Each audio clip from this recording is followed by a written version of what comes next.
Hello children, welcome back to the channel.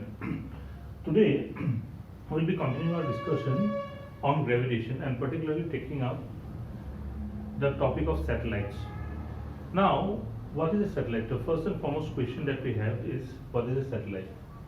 A satellite can be defined as any object, any mass which is moving around another mass. For example, the moon around the earth, solely under the influence of the gravitational field of the larger mass. So when we say the earth, moon moving around it only due to the gravitational attraction of the earth, that's why moon is a satellite of earth. Similarly, Jupiter has a large number of satellites, right? You know, Saturn has even larger number of satellites. If you consider that way, then we can also say that if sun is a massive object and all the planets are moving around it, we can also assume or say they are similar to satellites of the sun. However, normally what we do is that if an object moves around the sun, if a mass, we call that a planet, and if it moves around a planet, then we call it a satellite.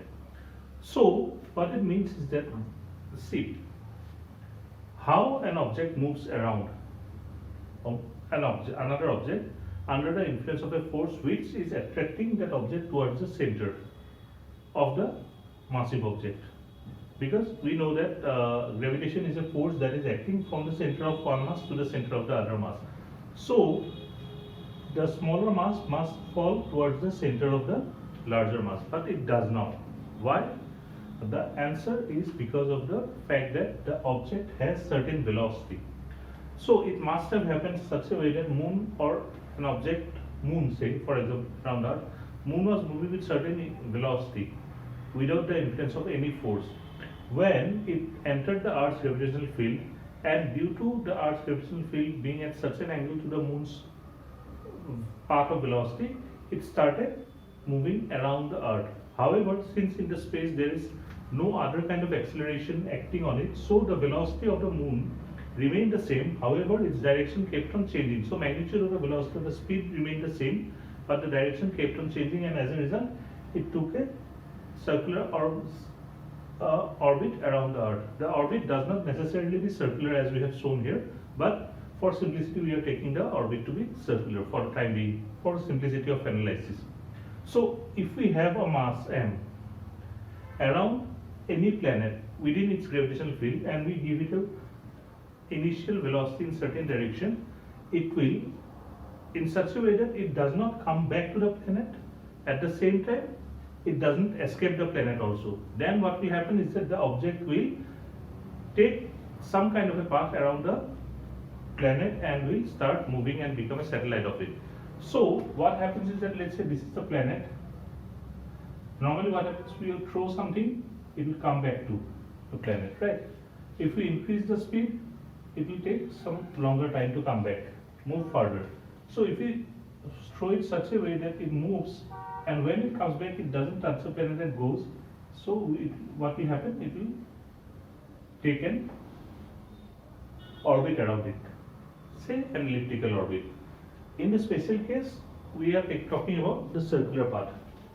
So we say that a mass or a satellite is moving around a given planet of mass capital MC and radius r, capital R, at a height of h in a circular orbit, which means the center of the orbit is the same as the center of the planet.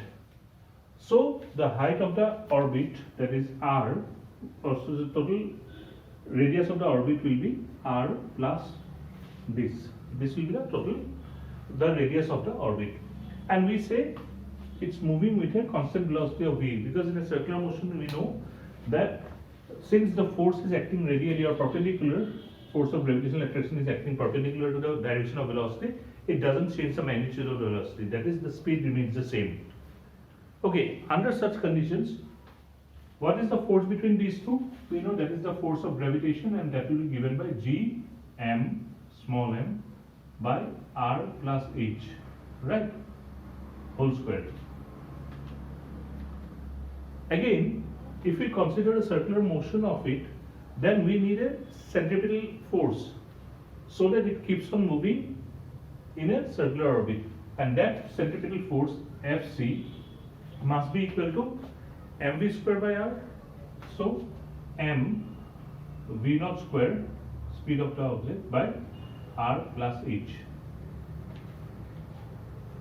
Okay, now clearly, since there is no other influence, no other forces acting, so the necessary centripetal force for the mass to be moving in the circular orbit around the planet will be given by the gravitational attraction, which means that these two forces must be equal.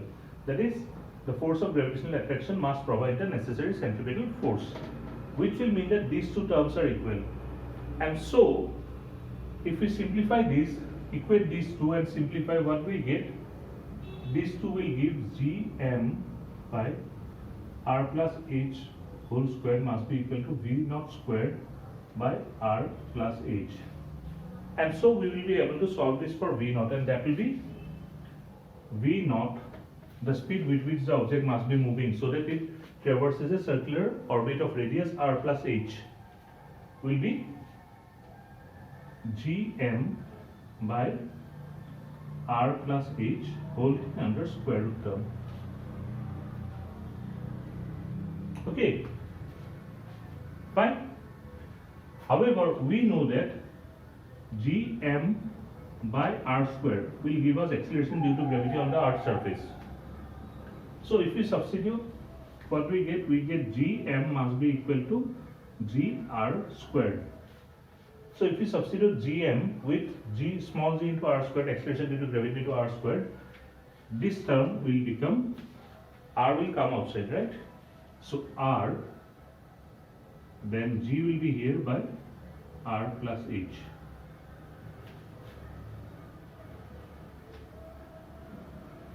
Right?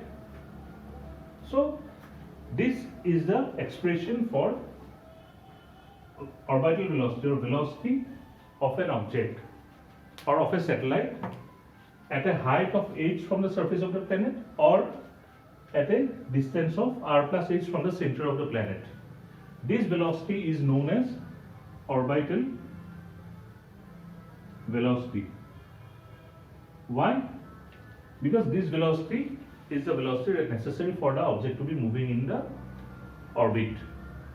Now, what if this point is very close to the surface of the Earth? Which means, what if h is almost equal to 0, negligibly small, or negligible compared with the radius r?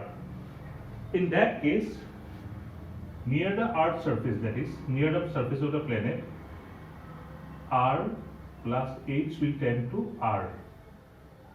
And so, this term we can equate with r. So, v naught will be r g by r. If I take, small g, we get square root of gr. Okay. Now, if you substitute the value, we know the acceleration due to gravity on the Earth's surface, that is 9.8 meter per second square, and radius of Earth is 6,400 kilometers. We convert into meters and substitute the value, and then we will get the orbital velocity to be nearly equal to 7.92 kilometer per second. That is for Earth, of course, right? Now, if you remember, in my previous class, or in my previous video, link to which is given in the description below, you will find that we had found escape velocity, velocity with which an object must be projected so that it escapes the gravitational field of the planet, in this case the Earth. It was given by, for Earth it was given by root 2 gr, which means that if I take the ratio VE divided by VO near Earth's surface for this particular case, we get this is equal to 2 gr by gr square root of this, which will give us escape velocity is equal to root 2 times orbital velocity near the Earth's surface. Okay, so we have found that orbital velocity is given by this particular expression. Now, if the planet or if the satellite is moving with this velocity, how long it is going to take for it to take one complete rotation around the planet, or what is its time period? Time period T. So time period will be defined as the what will be the time taken to complete the entire path length. That path length will be the circumference of the orbit, and that circumference will be 2 pi r plus h, since r plus h is the radius of the path, right? So the time taken to complete this particular length, or in the sense that complete one revolution around the planet, will be this divided by the orbital velocity. If it is moving with v, then it will be distance by velocity will give us time taken. In this case, distance is one complete revolution, so this time will be called time period, right? So if you substitute this value here, what we get? 2 pi r plus h divided by gm by r plus h whole thing under root, right? So this will be 2 pi, then we take the entire square root term here, r plus h will go upstairs and this is square, right? R plus h whole cube by gm. Okay, but we have already seen that gm equal to g into r square, g equal to gm by r square near the earth surface. So we can substitute this value and we get this is equal to r plus h whole cube by g into r square.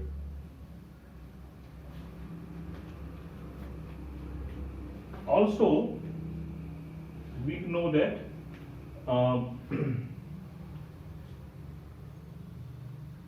this one, yeah, m equal to 4 by 3 pi r cube into rho, where rho is the average density and r is the radius. That is to say, m equal to 4 by 3 pi r cube into rho, if rho is the average density of the planet or the earth in this case. So if I substitute m here and simplify, what we get? We will get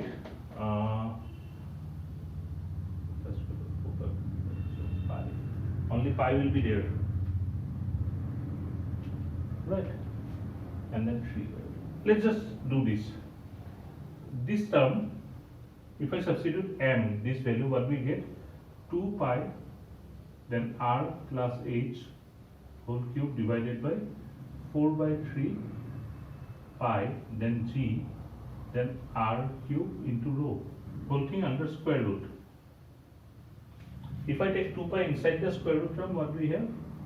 4 pi square r plus h whole cube divided by 4 pi g r cube rho, and then 3 will go upstairs, that is 3 into this. So after simplification, this will give us pi square and pi will cancel, 4 will cancel. So we have whole thing square root, we have 3 r plus h whole cube divided by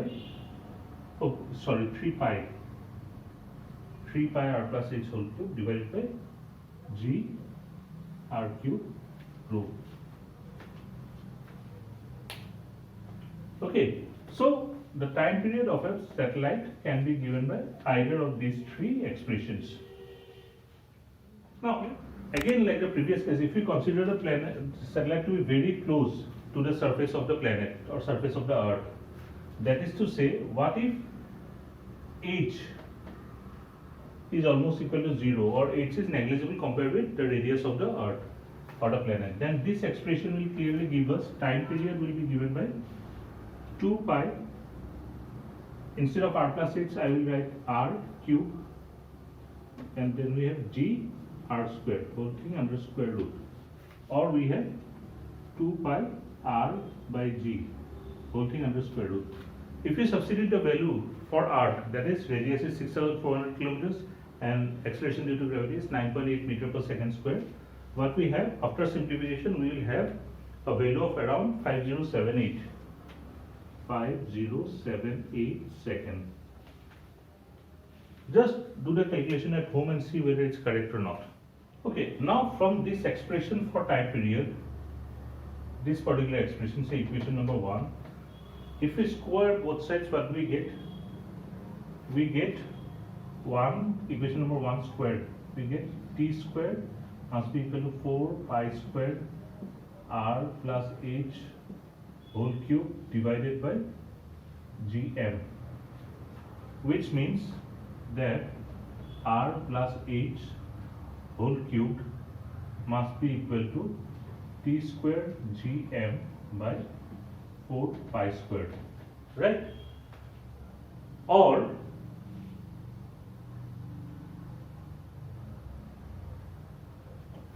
we can say this is equal to t squared g r squared by 4 pi squared. Since again gm equal to g r squared, so we have r plus h. If I take cube root of both sides, we get t squared g r squared by 4 pi squared, whole thing raised to the power 1 by 3.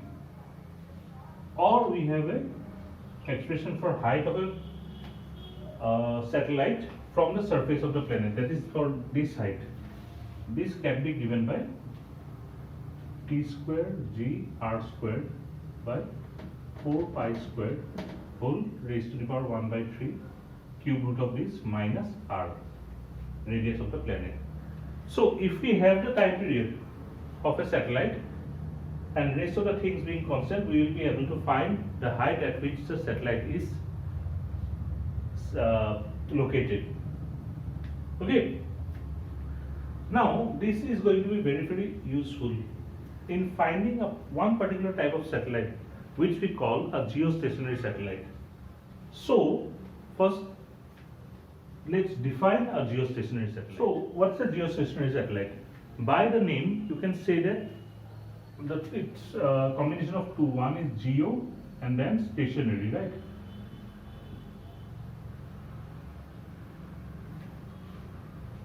So what it means is that the satellite should be stationary with respect to the Earth. So what it means is clearly is that if we are standing on the Earth's surface and looking at the satellite, it should appear as if it is not moving at all. We know no satellite can be stationary with respect to the Earth in the sense that it has to move. Otherwise, it will fall straight to the under the influence of the Earth's gravity. It will fall to the Earth's surface. However, if the satellite is located such that it can appear to be stationary. So, under what condition a satellite can appear to be stationary from the Earth's surface? Is number one is that it should be in a circular orbit around the Earth, right? We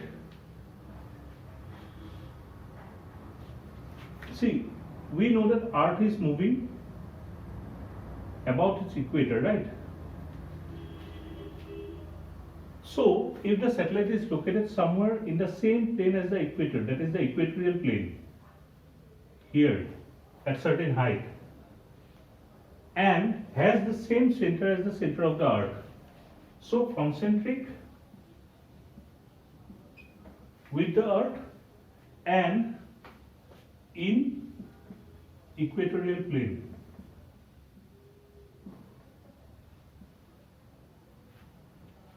First and foremost thing, it has to be concentric to the Earth and has to lie in the equatorial plane of the Earth, right? Number two, we know that the Earth moves from west to east, so it must also move from west to east. Third is that how much does the Earth takes to rotate once? We know that's the length of the day, that is 24 hours. So its time period of rotation must be 24 hours. So if we have a satellite, we can place a satellite in a circular orbit in the equatorial plane of the Earth, rotating in the west to east direction, having a period of 24 hours, then the satellite will appear to be stationary from Earth, and such a satellite will be called geostationary. Now, for these two, under what condition or at what height the satellite should be so that it has a period of 24 hours, that we can find by using this particular expression. If we substitute the value of t, time period, as 24 hours, that is converted into seconds, and substitute the rest of the values, acceleration due to gravity and radius of Earth, and then do the mathematics, we will find the height of the geostationary satellite. So, geostationary satellite should be at a height of 3930. 35930. H must be equal to 35930 kilometer. That is found by using this expression. So first these three conditions needs to be satisfied, and for the third condition to be satisfied, what should be the height, that is calculated, and then we project the satellite to that particular height, and it will have a put it in a circular orbit, and it will appear to be geostationary from the Earth's surface. Since the satellite is moving around the planet or around an Earth in an orbit, in a circular orbit in this case, so it must have an angular momentum, right? In a circular motion, an object, if its object is moving in a circular motion, it has an angular momentum, and that angular momentum is given by linear momentum cross the radius vector, right? In this case, since it's a circular orbit, so the radius vector and the velocity or the momentum vector will always be making an angle of 90 degree. So the sin theta term will always be 1, and so we can simply take mvo into r, where r is given by this expression. Okay, we are talking the magnitude of it. So if you substitute the value for v naught, what do we have? M r, and what is the value of v naught? We have just found it is gm by square root of gm by r. Why?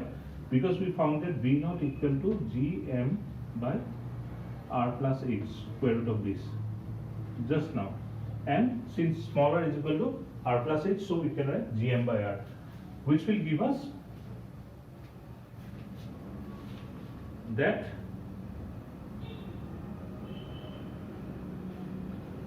under the square root term, it will be gm, then mr, if I take m squared and r squared by r, and if we simplify this, we will have gm m squared into r, whole thing under square root.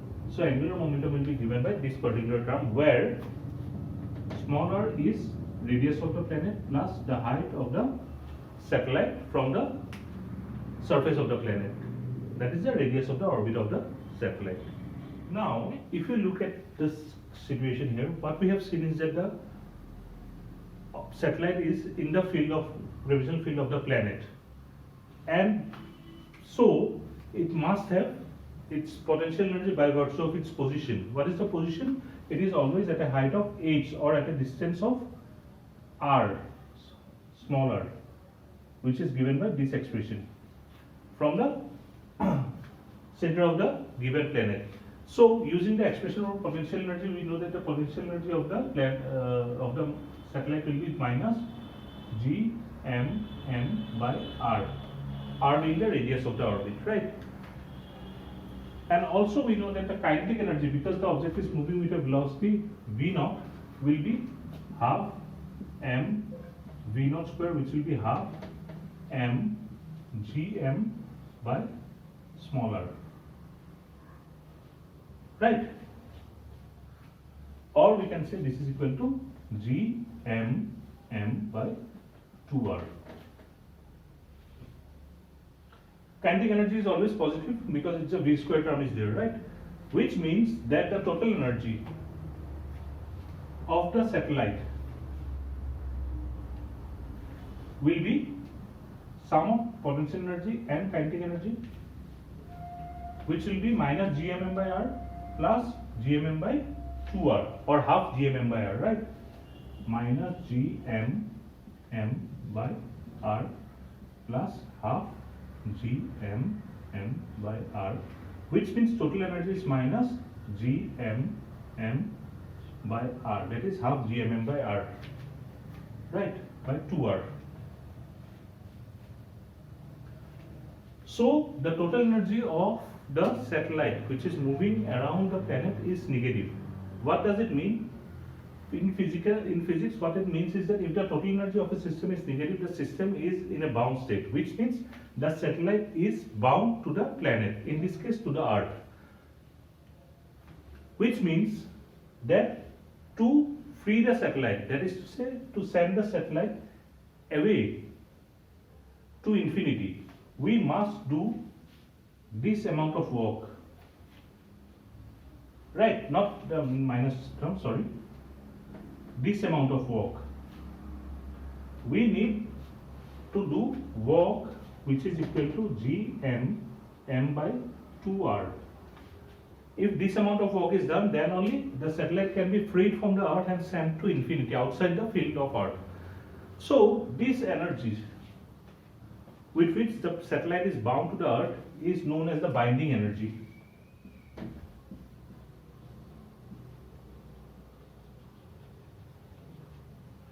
Binding because it's bound, right? And the work that needs to be done will be a positive amount of work that needs to be done by the external agency. Okay. So whenever we have a bound state or an object has a negative total energy, we say that the object or the system is in a bound condition, and to free the components of the system from that particular bound state, some positive work needs to be done, and that work is equal to the total energy, negative of the total energy, that is, since the total energy is negative, so negative of negative will be positive. So some positive amount of work needs to be done by an external agency to the system so that the system is freed from the bound state. So this particular amount of work can also be called the binding energy. Okay, so though the negative term is there, and that negative term signifies that it's a bound state, and so this energy is known as the binding energy. So and work equal to the quantity or amount of the binding energy needs to be done, and so this work that needs to be done is also equal to the, or said to be equivalent to the binding energy of the system. So binding energy can also be defined as the work that needs to be done to free the components of the system, in this case free the satellite from the planet. Whatever work needs to be done is equal to the binding energy of the satellite and the planet system. Okay.